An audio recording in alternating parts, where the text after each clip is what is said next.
down at the southern end of Chair Rock Flow and Cranberry Lake in St. Lawrence County, New York. We're pointed right at the brook that flows into the lake. Just to the east of that is a landing for the Otter Brook Trail. And just to the east of that is Campsite 17. The shore directly in front of Campsite 17 appears to be bouldery and stony. So we could check a little farther to the east. It looks as if the shore is a bit more forgiving. Oh, there's a metal post just under the water, like just under the water, somebody put in to mark a hazard. Looks like it would be a hazard in itself. Actually, it looks bent over like somebody hit it. This is to the east of the campsite, just a few meters. A little submerged log to the right. To the starboard, more submerged logs. Getting kind of picky, tricky in here. If we get ourselves oriented at the fire ring, or where the fire ring is right now, the water is basically to the northwest, or the west-northwest. This would be your view from behind the fire ring, looking northwest. The site is pretty well screened from the water. Prevailing winds will come from the west or southwest, and that's very well screened by the trees. There's a point and a bend in the flow, so you're well screened from the rest of the lake here. You'll be able to hear the sound of the running water in the brook all night long. Actually, all day long, too. You can see you have a picnic table. And I brought a bucket up from the boat so I can clean out the garbage that somebody left in the fire pit. Plastic. This will sit on the ground and become smaller and smaller pieces of plastic until it's nano-sized. Actually gets small enough to cross the blood-brain barrier.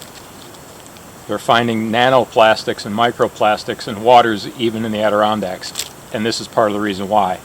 Somebody's aluminum meal packet. They don't burn either.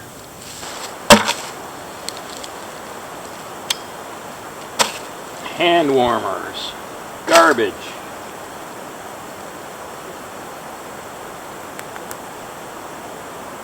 A little bit of a candle in the middle bit in the bottom.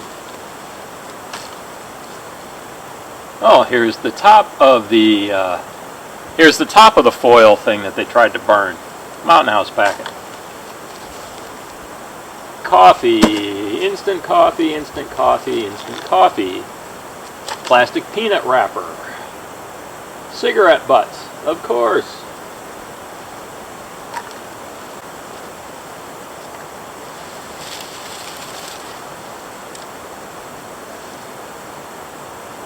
Oxygen absorber. Somebody had cold hands that they warmed up with hand warmer packets that they just threw on the ground. And they ate strawberries and cream instant oatmeal. Come on, people. Your tent pads are to the northeast and the east of the fire ring. They're relatively flat. They do have a little bit of slope, a couple roots. It seems to be a fairly well-drained site, though you do have bare ground because it's so heavily used. People have been stripping the bark off the birch trees, probably to start a fire because they read something about birch bark being good for fire starting, but that girdles the trees and kills them. I saw one bushcrafter saying he was being very careful peeling off just the flaky outer bit of bark. It's the broken windows theory. If somebody sees a little bit of bark has been peeled off a tree, someone else will peel some more, and the next thing you know, you have a dead tree. So just don't do it, please. The privy is also off to the east. Trail's a little bit winding. Has a few hummocks and roots in it. You want to wear your headlamp at night and pick your feet up. There are a couple signs to point you in the way because the trail does twist. And it's a box privy. No toilet seat as such. I took a peek. It's fairly full. It's tucked in behind a tree and in a little hummock. Once the leaves come out, you'll have a little bit of privacy there.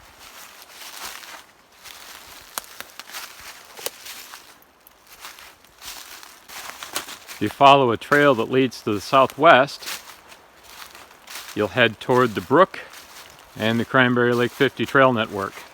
You'll come to a fork in the trail. Take the right-hand fork to head to the brook.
If you are on the Cranberry Lake 50, hiking west to east, across the brook, you come to a sign pointing toward the trail which leads to the right, or to the campsite which leads to the left. If you are on the Cranberry Lake 50 hiking it clockwise, or in this location coming from the east, come to a wide fork in the trail.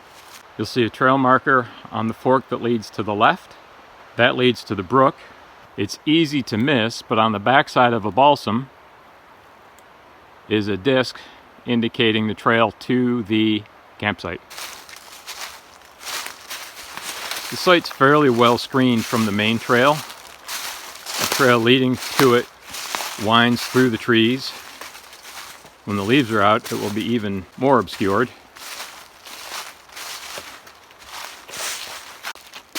Some type of metal artifact here buried in the leaves.